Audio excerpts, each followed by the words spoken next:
지난 몇 주간 악몽 같은 시간을 보냈다는 박남수 씨. 척추관 협착증 수술을 받은 후 예기치 못한 문제가 생겼기 때문입니다.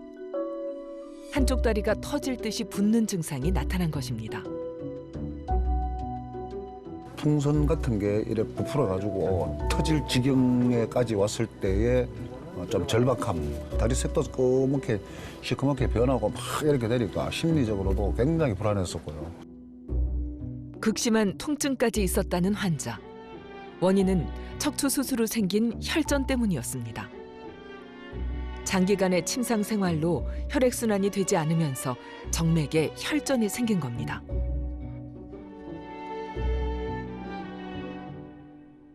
혈전이 장골 정맥부터 허벅지, 종아리까지 생겨서 아주 크게 생겼는데 이 면적이 한 1.5배 이상으로 증가해서 갑자기 다리가 탱탱해지는 그런 통증이 생기신 분입니다. 오른쪽 다리고 영상에서도 왼쪽 다리 크기가 커진 것을 확인할 수 있습니다. 혈전으로 정맥이 제 역할을 못하면서 주변부에 새로운 혈관까지 생겨났습니다. 여기가 배꼽이에요. 여기서부터 여기까지 정맥이 막혀서 이렇게 돌아가요. 여기가 막히니까 압이 높아지고 이 반대쪽으로 돌아가요. 혈액이 응고돼 작은 핏덩이나 덩어리를 형성하는 것을 혈전이라 부르는데요. 박남수 환자는 척추 수술 후 혈전이 발생해 엉덩이 부위인 장골정맥부터 무릎 뒤쪽 오금정맥까지 심장과 연결된 심부정맥에 혈전이 생겼습니다. 정맥은 혈액을 심장으로 보내는 역할을 하는데요. 만약 일부 혈전이 떨어져 나가 대정맥과 심장을 지나 폐동맥을 막을 경우 폐색전증이 발생해 급사할 수 있습니다. 박남수 환자는 이런 폐색전증을 예방하기 위해 하대정맥 여곽이라는 필터를 삽입해 혈전을 걸러내는 시술을 받았습니다. 기본적으로 이제 혈관이 옆에 있는 뼈를 수술하는 거고 수술하고 나서 회복할 때 움직이지 못하게 고정을 하고 누워 있게 되면서 여러 가지 이제 수술 기법이 들어가서 주위의 조직을 손상시키기 때문에 아주 혈전증이 잘 생기는 그런 상황이라서 큰 수술을 받고 한 2, 3일에서 일주일 정도 누워주셨는데 갑자기 다리가 퉁퉁 부어 보이시는 거예요. 이런 경우에 이제 급성 심부정맥 혈전증을 의심해서 검사를 빨리 받아보셔야 될 것 같고요. 급사가 되는 원인이기 때문에 아주 생명에 위험한 상황을 초래할 수가 있습니다. 폐색전증이 발생하기 전 재빨리 병원을 찾은 것이 생명을 구했습니다. 사망률이 30%에 이르는 폐색전증. 환자는 서둘러 혈전 제거술을 받기로 했습니다. 시술은 환자가 깨어있는 상태에서 이루어집니다. 먼저 혈관 상태를 점검해 보는데요. 초음파 내려주시고 가이드 주시고 환자분 배를 볼록 해보세요. 배를 볼록, 배를 볼록. 보다 정확한 검사를 위해 혈관 내 초음파를 이용해 혈관 상태를 직접 눈으로 확인합니다. 엉덩이 쪽 장골 정맥을 따라 초음파를 서서히 움직여 보는데요. 뭉쳐진 혈전들이 정맥을 막아 좁아진 것이 확인됐습니다. 혈전 제거기를 사용하기로 했습니다. 먼저 카테터에 생리식염수를 고압으로 분사해 그 압력으로 혈전을 분쇄하고 동시에 혈전 제거기로 분쇄된 혈전을 빨아들여 치료합니다.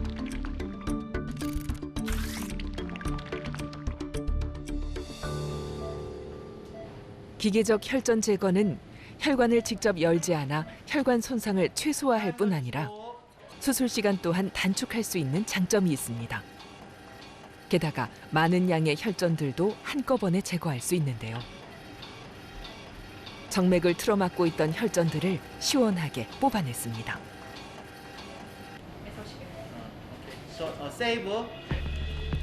이제 풍선이 내장된 특수 카테터를 넣어 좁아진 혈관을 넓혀주고 스텐트를 삽입합니다. 이때 혈관 크기에 맞는 스텐트를 찾아가며 넣어줍니다.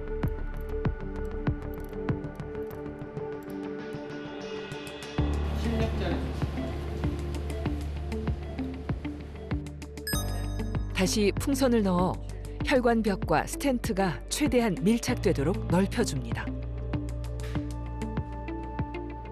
조금 남아있는 혈전들은 주사기를 이용해 빼내는데요. 만약 이 혈전들이 해동맥을 막았다면 치명적 결과를 낳았을지도 모릅니다. 지난 몇 주간 몸도 마음도 지쳐버린 환자. 혈전증은 예기치 못한 순간 이렇게 찾아올 수 있습니다.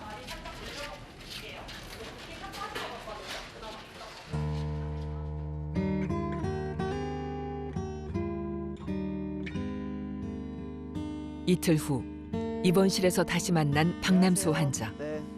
조금 어떠세요 지금?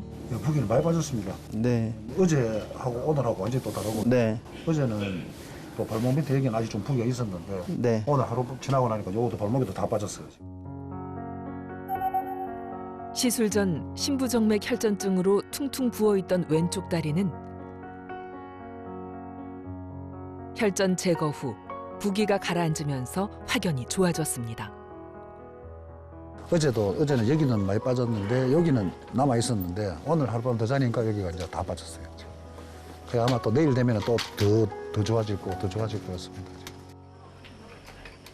척추 수술 후 장시간 활동이 제한되면서 생긴 혈전증. 그렇다면 혈전증이 발생하는 다른 원인은 없을까요? 혈전증은 일반적으로 이제 세 가지의 큰 원인이 있는데 하나는 혈액의 응고 장애가 있고요. 다른 하나는 혈관 자체가 좁아지게 되는 그런 경우가 있고 또 이제 마지막으로 다른 하나는 혈관이 손상받게 되면 혈전이 잘 생기는 환경이 됩니다. 정맥 혈전증은 긴 수술을 받는 분들 아니면 오랜 와병 생활을 해서 많이 오래 누워 계신 분들 그리고 이제 암 등으로 이제 치료를 받는 분들한테 발생하게 되는데요. 암 환자를 한번 보겠습니다. 암 환자는 암이 발생하고 진행하면서 혈액이 좀 끈적끈적해질 수가 있어요. 암덩어리가 혈관을 누를 수도 있고요. 이것을 수술하는 과정에서 혈관이 손상을 받을 수도 있고 여러 가지 상황이 한꺼번에 일어나게 돼서 암 환자들한테 혈전이 많이 발생하는 거고요. 혈전이 커지게 되면 이제 증상이 하루아침에 다리가 크게 붓는 그런 증상이 생기면서 통증을 유발하는 정맥 혈전증이 생기게 됩니다. 정맥은 노폐물과 이산화탄소를 포함한 혈액을 수거해 다시 심장으로 되돌아가는 혈관을 말합니다. 정맥의 경우 동맥에 비해 혈류의 흐름이 느려 혈전이 발생하기 쉽습니다. 직립보행하는 인간의 경우 다리의 정맥이 중력을 거슬러 흘러가기 때문에 역류를 방지하기 위해 판막이 존재합니다. 이 판막에 문제가 생기거나 혈전이 발생하면 다리가 심하게 부을 뿐 아니라 심각할 경우 궤양과 괴사가 발생하게 됩니다. 대표적인 정맥 혈전증 중 하나가 바로 이코노미 클래스 증후군인데요. 장시간 비행기를 타면 혈액순환 장애로 혈전이 생기기 쉽습니다. 이렇게 한 자세로 너무 오래 앉아 있거나 서 있을 때 정맥 혈전의 위험이 높아지는 이유는 무엇 때문일까요? 보통 정맥에는 필요량의 3배 되는 정맥이 있다 그래서 다리에는 피를 저장하는 공간이 굉장히 많아요. 그 저장 공간으로 가만히 있게 되면 다리가 오랫동안 쏠리게 되고 또 앉아있고 이렇게 하면 복압 때문에 눌리게 돼서 비행기를 오래 타게 되면 많은 분들이 이제 다리에 붓는 증상을 호소하셔서 고위험군 환자한테는 이제 항응고제를 예방적으로 저희가 처방하는 경우도 있고요. 이 밖에 임신으로 정맥을 누르게 될 경우 또 여성 호르몬 치료를 받는 경우 역시 혈전증의 위험을 높이게 됩니다. 한번 손상된 혈관은 이전과 같이 건강한 상태로 회복되기 힘든 만큼 혈전이 생기지 않도록 예방하는 것이 중요한데요. 그렇다면 어떻게 예방해야 할까요?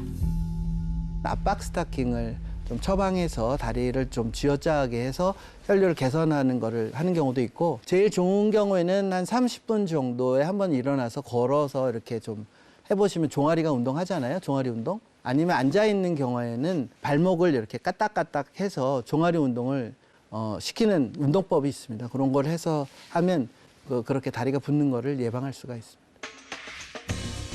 다리 정맥은 다리 근육을 움직여 정맥을 짜주어야 심장으로 혈액이 잘 들어갈 수 있는데요. 그래서 다리 스트레칭과 마사지를 자주 하는 것이 좋습니다. 발목과 발가락을 위아래로 움직이거나 발목을 회전시켜 풀어줍니다. 또 누워서 자전거 타기 동작 역시 종아리 근육을 강화시켜줍니다.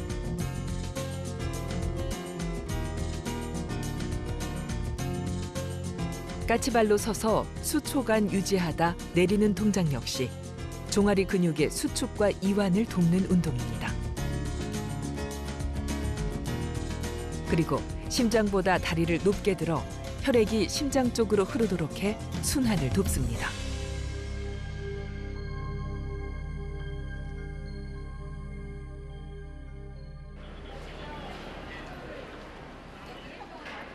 혈전증은 그 원인에 따라 증상이 달라집니다.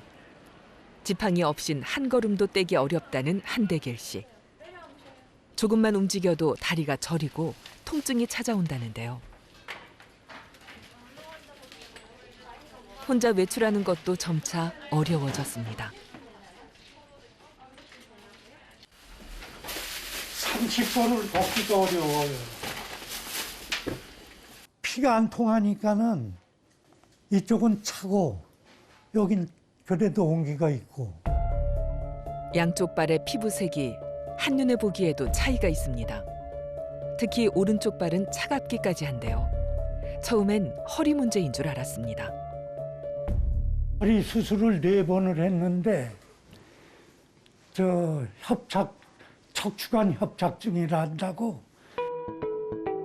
척추에서 발생한 신경통이라 생각해 4번의 허리 수술을 했다는 환자. 하지만 수술이 진행될수록 골반과 허리 통증은 더 심각해졌습니다. 힘들어요. 어디 가려면은 어제 가고 싶어도 봄 가을이 돼도 집사람하고 나가지 못하는 이유가 걷질 못하기 때문에. 이게 아프면 쓸 수도 없고 발을 뛸 수도 없어요. 그래서 연희 때 다닐 때는 낚시 갈 때 쓰는 그 의자 접었다 폈다 하는 걸 가방 속에 넣고 다녀요. 고관절 쪽이 이제 아프고 뻐근하고 하니까 여기가 아픈 줄 처음에 아셨다가 그러면서 못 걷다가 다리 혈관이 이제 막히기 시작한 거죠. 감각이 없어. 이렇게 약간 이게 피가 나도 잘 모르시더라고요. 정확한 원인을 파악하기 위해 혈류 검사를 실시해 보기로 했습니다. 특히 골반 통증의 원인을 찾기 위해 대퇴동맥을 꼼꼼히 살펴보는데요. 과연 결과는 어떻게 나왔을까요?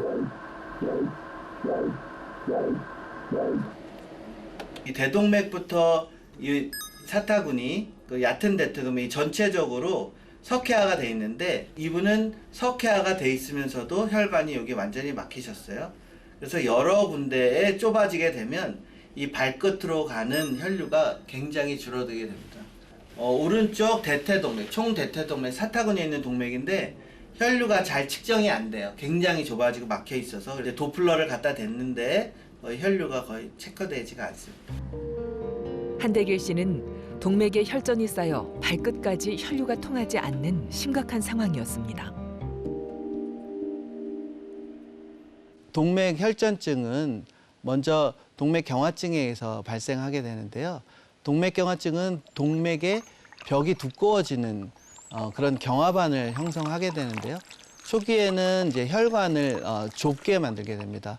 좁게 만들면서 경화반이 커지다 보면 그 경화반 내에서 괴사가 일어나가지고 이것들이 점점 진행하게 되면 좀 더 큰 혈전증이 생겨서 혈관을 막게 됩니다. 동맥은 심장에서 나온 영양분과 산소가 풍부한 혈액을 우리 몸 곳곳에 공급해 줍니다. 동맥 혈전은 고혈압, 당뇨 등에 의해 혈관이 딱딱해지는 동맥 경화가 주요 원인으로 혈전이 관상동맥에 발생하는 경우 급성 심근경색이, 뇌혈관을 막게 되면 뇌졸중이, 폐동맥을 막을 경우 폐혈전증이 발생할 수 있고 또 다리에 급성 말초동맥 폐색증이 생길 수 있습니다. 만약 북부 대동맥에서 다리로 내려가는 골반 안에 위치한 장골동맥에 혈전이 생길 경우 걸을 때 종아리나 골반이 터질 것 같이 아픈 증상이 나타나고 이 때문에 고관절이나 척추 질환으로 오인하기도 합니다. 움직이지 않고 쉴 때 증상이 사라지는 특징이 있는데요. 하지동맥 폐색의 경우 다리가 차갑게 느껴지고 발가락 색이 변하거나 괴사가 일어날 수 있습니다. 혈관 질환하고 척추 질환의 증상이 임상 증상만으로는 굉장히 비교하기 어려운 상황이 많이 있습니다. 그래서 다리동맥 파행증이 보통 동맥에 의해서 생길 수도 있지만 척추 협착증이나 아니면 추간판 탈출증 같은 척추 질환이 다리로 내려가는 신경을 누르게 되면 똑같이 일정 거리를 걷게 되면 다리가 아파서 쉬게 되는 그런 증상이 있거든요. 일반인도 그렇고 이 전문 분야에 있는 선생님들도 굉장히 헷갈릴 수가 있어요. 발목 상한 지수를 해보면 혈관 질환은 발목 상한 지수가 이제 감소돼서 나오게 돼서 이거를 보고 아 혈관 질환이구나 바로 진단할 수 있어서 발목 상한 지수를 한번 확인하는 것이 좋을 것 같습니다. 척추 질환과 동맥 혈전증을 구분하는 방법은 혈류 초음파 검사를 하거나 발목과 팔목의 혈압 차이로 알아보는 방법이 있는데요. 특히 발목 상환 지수는 발목의 수축기 혈압을 팔의 수축기 혈압으로 나눠 그 값이 0.9 이상이면 정상, 0.9 미만이면 동맥 협착이나 폐색을 의심해 볼 수 있습니다. 또 척추 질환과 구분되는 증상적 차이는 발이 차갑게 느껴지거나 피부색이 어둡게 변한다는 것인데요. 하지만 동맥이 50% 이상 막히지 않으면 증상적 구분이 어렵습니다. 오른쪽 다리에 극심한 통증이 있었던 한대길 환자는 대퇴동맥이 막히고 딱딱해져 발끝까지 혈액이 충분히 공급되지 않는 하지 파행증이 있었습니다. 쌓인 혈전들을 수술로 직접 제거해야 하는데요.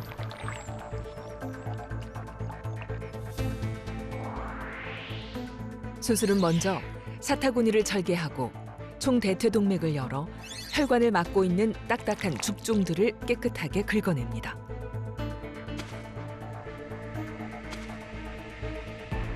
이후 좁아진 혈관을 넓혀주기 위해 인공 패치를 붙여 봉합합니다.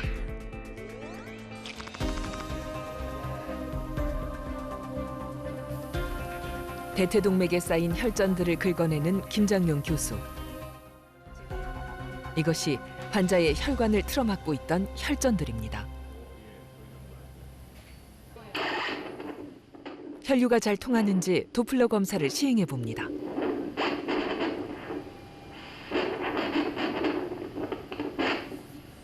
힘차게 혈류가 흐릅니다. 이번엔 허벅지 쪽에 막힌 혈관을 뚫을 차례. 풍선 확장술을 시행할 계획입니다. 루비콘 018 하나 줘봐요. 혈관 안으로 가는 카테터를 넣어보지만 석회화가 심해 들어가질 않습니다. 다른 방법을 찾기로 했습니다. 막혀있는 표재성 대퇴동맥을 뚫는 과정에서 약 20cm가량의 혈관이 석회화로 심각하게 막힌 상태.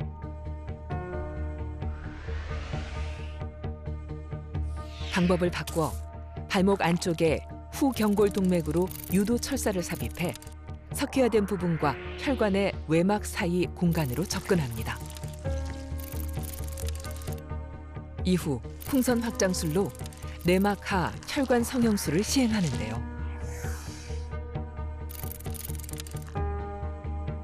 다시 좁아지지 못하도록 스텐트를 삽입합니다. 혈류가 잘 흐르면 수술은 마무리됩니다.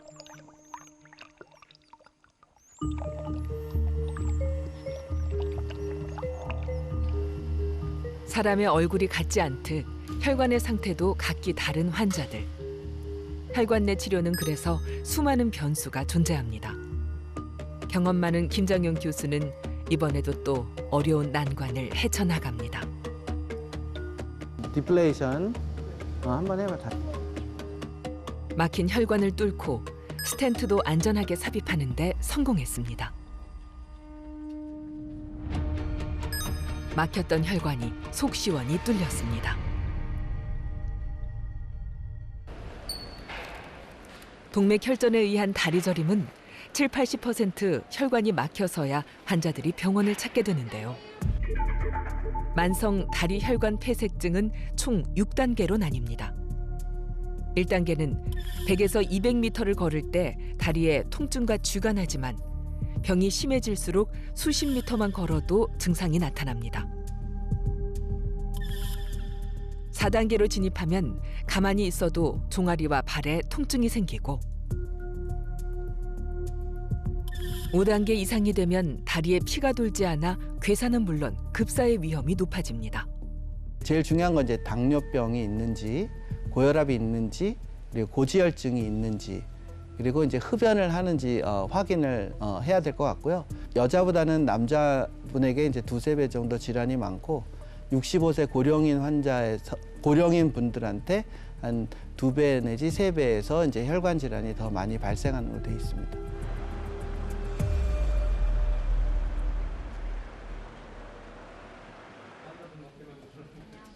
오 일 후 다시 만난 한대길 환자. 반가운 변화가 생겼습니다. 아직 부축을 받긴 하지만 지팡이 없이 걸을 수 있습니다. 여기에 그 아픔이 오질 않으니까 사람 살 것 같죠. 누가 보면 꾀병 같아요. 수술하고 나서는 그러한 그 저림이 많이 줄어든 것 같은 느낌에 일단은 가창 동네에 7월 되면은 연꽃 찍으러 가봐야지. 두 발로 걸어 다시 세상 밖으로 나갈 수 있다는 희망. 올봄 아내의 손을 꼭 잡고 꽃놀이 가는 꿈도 꾸어봅니다.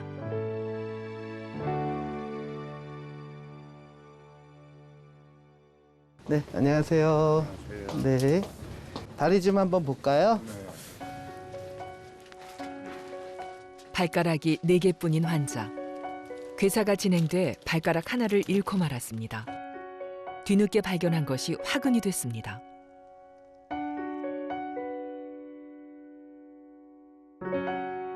저희가 상처가 좀 나야 될 때인데 조금 늦게 났는 것 같아서요.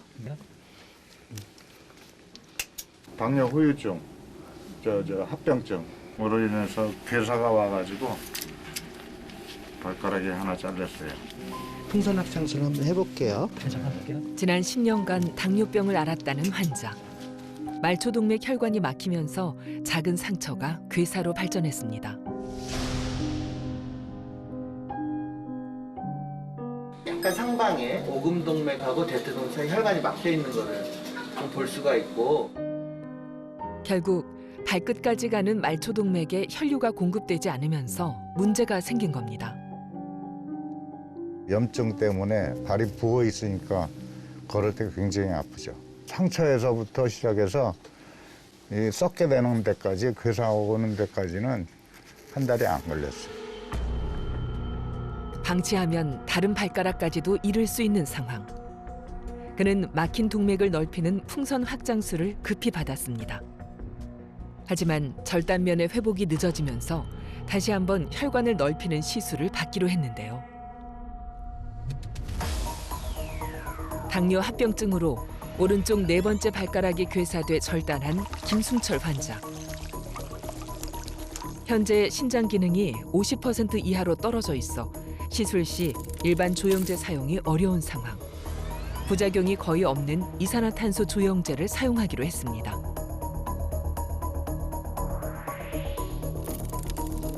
시술은 대퇴동맥을 절개해 카테터가 들어갈 수 있는 통로를 만들고 막힌 부분에 풍선을 넣어 좁아진 혈관을 넓힙니다.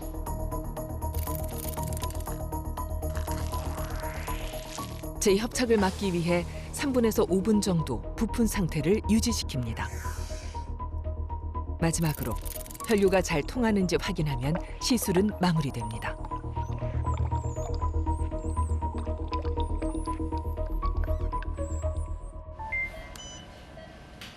먼저 혈관 상태를 체크하기 위해 이산화탄소 조영제를 주입합니다.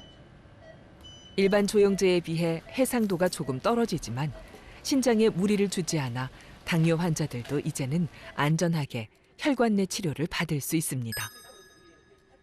막힌 부위를 정확히 확인했으니 이제 넓힐 차례. 우리 2.5mm 롱볼론 줘봐요. 총 3곳의 풍선 확장술을 시행하는데요. 무릎부터 종아리로 이어진 혈관들을 모두 넓혀주었습니다. 시술이 끝나자마자 변화가 보입니다. 다리가 많이 따뜻해진 것 같아요, 더. 많이 아프지는 않는데 참을 만하네요. 옮길게요. 그렇다면 환자는 이것으로 치료가 끝난 걸까요?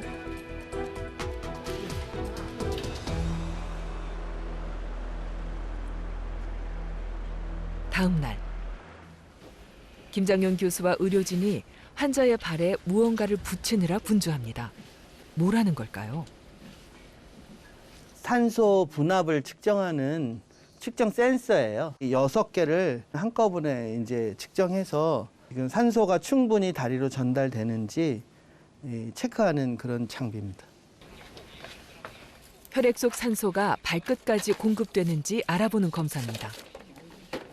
당뇨가 있으신 분들은 풍선확장술이나 이런 시술을 해도 산소가 충분히 안 가서 상처가 잘 안 나시는 분들이 있어요. 우리가 잘했는지를 이제 마지막으로 측정하는 거예요. 이번엔 환자에게 직접 산소를 공급해 보는데요.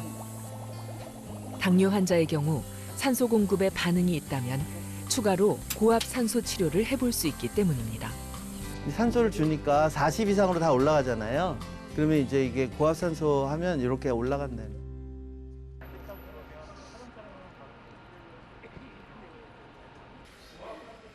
김승철 환자는 빠른 상처 회복을 위해 고압 산소 치료를 받아보기로 했습니다.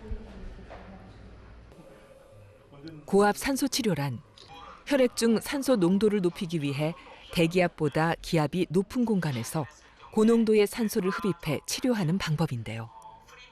과거엔 잠수병이나 연탄가스 중독 등의 치료 목적으로 사용돼 왔지만 최근엔 감염 상처 치료에도 사용되고 있습니다.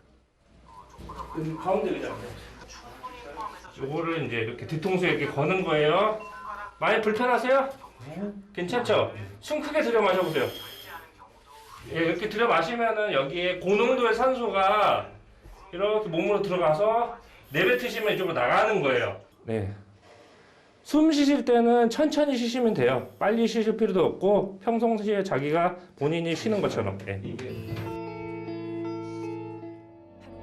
남은 발가락마저 잃을까 두려움에 떨었던 김순철 씨는 치료 기술의 발달로 희망을 갖게 됐습니다.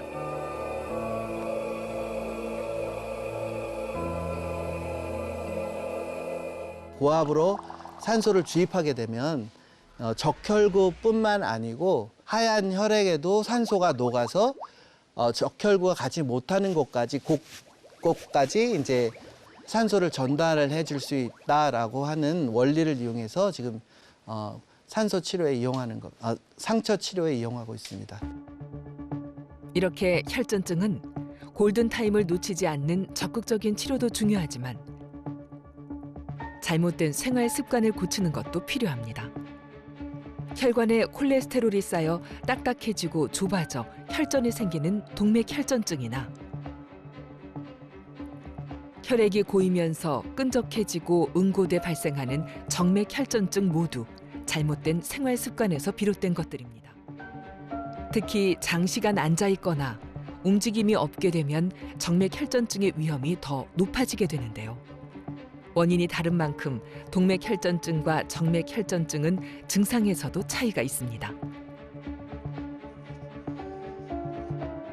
동맥 혈전증은 주로 다리가 저리고 쥐가 나거나 심한 경우 궤양이나 괴사가 발생합니다.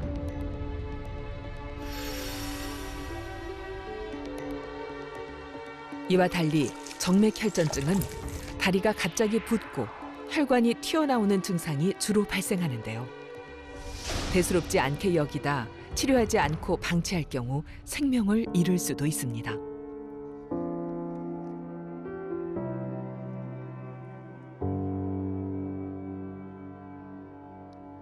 이렇게 다리 혈관에 손상이 유난히 많이 발생하는 이유는 바로 다리에 가해지는 압력 때문입니다. 팔에 혈관 질환이 생긴다는 말은 잘 못 들어보셨을 거예요. 근데 다리에 혈관 질환이 많이 생긴 이유는 사람들이 많이 걸어 다니는 직립보행을 하기 때문에 중력을 포함한 많은 압력이 가하고 그게 이제 다리의 혈관에 많은 영향을 미쳐서 팔보다 다리 혈관이 동맥경화 질환이 더 많이 생기는 원인. 다리 혈압의 경우 누워 있으면 압력이 없다가 서게 되면 점차 압력이 높아지는데요. 그만큼 다리 혈관 질환 발생이 많을 수밖에 없습니다. 그동안 무관심했던 다리 혈관 건강에 반드시 신경을 써야 하는 이유이기도 하죠.